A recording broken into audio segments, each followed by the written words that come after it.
Hey guys, welcome back to DevSpot. This week we're going to be talking about something that's going to matter to just about every single one of you, so remember to stick around for this entire thing.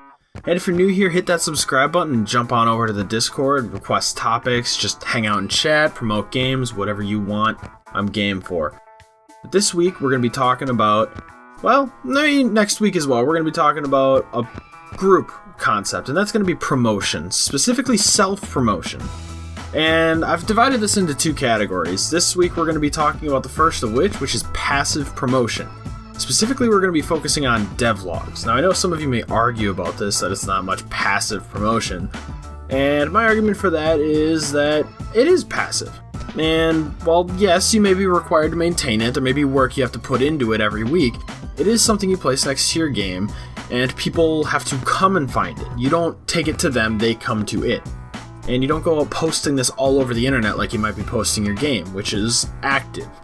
This is passive. People come and find it.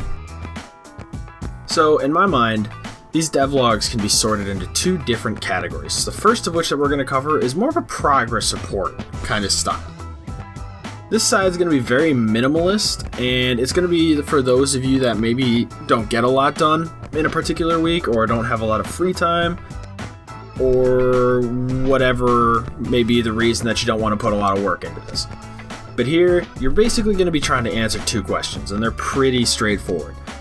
What'd you do last week? What are you going to do this week?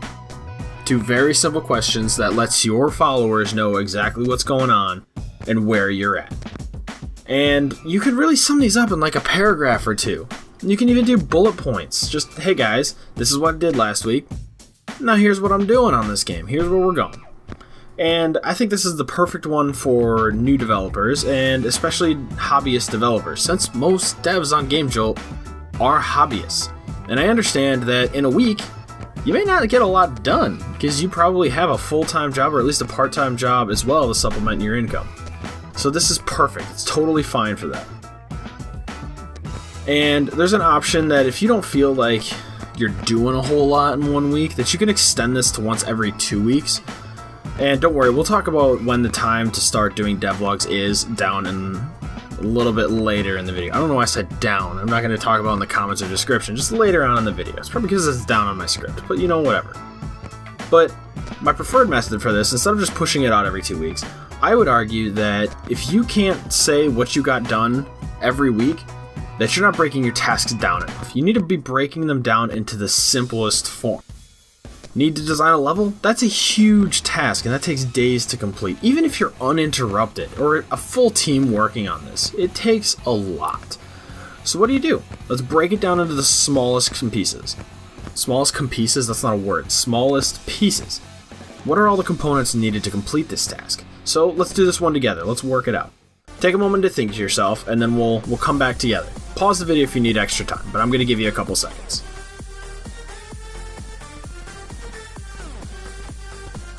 So when you're building a level, and these are in no particular order, so don't get mad at me if you're like, well, no, this one should be before the other one. You need a goal. You need something that the player is trying to accomplish. You need art. You need something to look at. It is a visual game. Even if it's a text-based game, you still need something to look at. You need a design of some sort, and this is not just art, this is level design. You need to find a way for them to get to from point A to point B. Possibly audio, that's also an option. You need obstacles of some sort. This isn't like, oh, there's a wall in my way, oh, there's an enemy. Just an obstacle. Something that is trying to work against the player. And possibly some background animations. Who knows? Maybe even a background. Now, those are just a few, and you can see how even those tasks can and should be broken down further.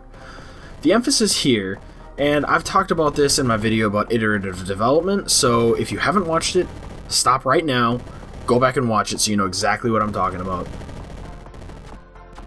The emphasis is on getting things done, not on just getting things started. Now, you might be asking, well, why would you put such an emphasis on completing tasks? Don't I need to get started in order to finish? Yes, you're right. But when it comes to devlogs, when it comes to telling people what's going on, they want to hear what you got done. They don't want to say what you've been working on for the past 6 weeks. They don't want to hear you say, well, I'm still working on this. I was working on it last week. I'm working on it this week, and I'm going to be working on it next week. No. What did you actually accomplish? Now, you should always be able to answer this question with a few things, because these can be broken down so far. An animation can be broken down into each individual frame that you need to draw, or a scene can be broken down into drafting, actually reviewing the draft, actually going through and setting up the scene. See, you can break these things down really far when you think about it.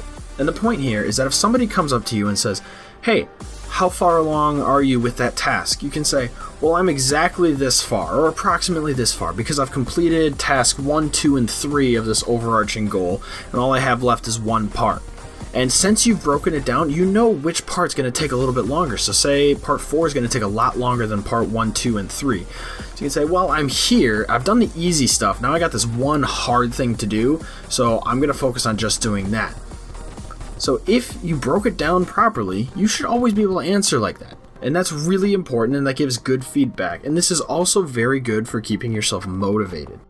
Keeps you from burning out. It always gives you something to show for the time you spend on stuff. Now, I'm not really going to talk about structure of your devlog here for this one, but I will in the next category, which this next one is more of a project demo-like thing. Now, if you have any information or knowledge of agile software development strategies, this might sound pretty familiar to those practices. This is more like a project demonstration type deal where you take what you have and you show it off. You drag it around, you tell everybody, hey, this is what I did, look at all these pictures, look at all these stories of what I've done. So in the structure, you're going to want a spot right at the top to introduce what's going on. Go in depth in what you did, talk about your struggles, talk about your successes. Show them what you've done, how it fits in with what you've done previously, and then tell them what you're planning on doing and show them how it fits into the word roadmap of what you're going to be building for them. And then after that, show them some pictures, talk about some stuff, talk about some personal things if you really want to, talk about how the team is working if you're working on a team. And then try and have some spot for community engagement. Try and have some fun stuff, some contests, some shout outs, some polls, some spot for feedback, targeted feedback even. Ask them questions. Really try and engage with your audience, with the bigger ones, because people will appreciate and dig into those more. People love seeing how you're doing and what you're doing, especially people that are going to be investing further down the road. People that want to help you hype it up. People that want to go along on the journey with you. For example, someone like me. I would love to talk with you at the very start of your project and at the very end of it. And I'd love to talk to you about the process in the middle. So me being able to watch these kind of devlogs are very nice, regardless of if it's a super in-depth one or not. But in these in-depth ones, have fun with it. Show your personality. It shouldn't just be an engineering meeting. This should be where you're really trying to sell your product to them. In this case, your product could either be your games, it could be your game company, or it could be you.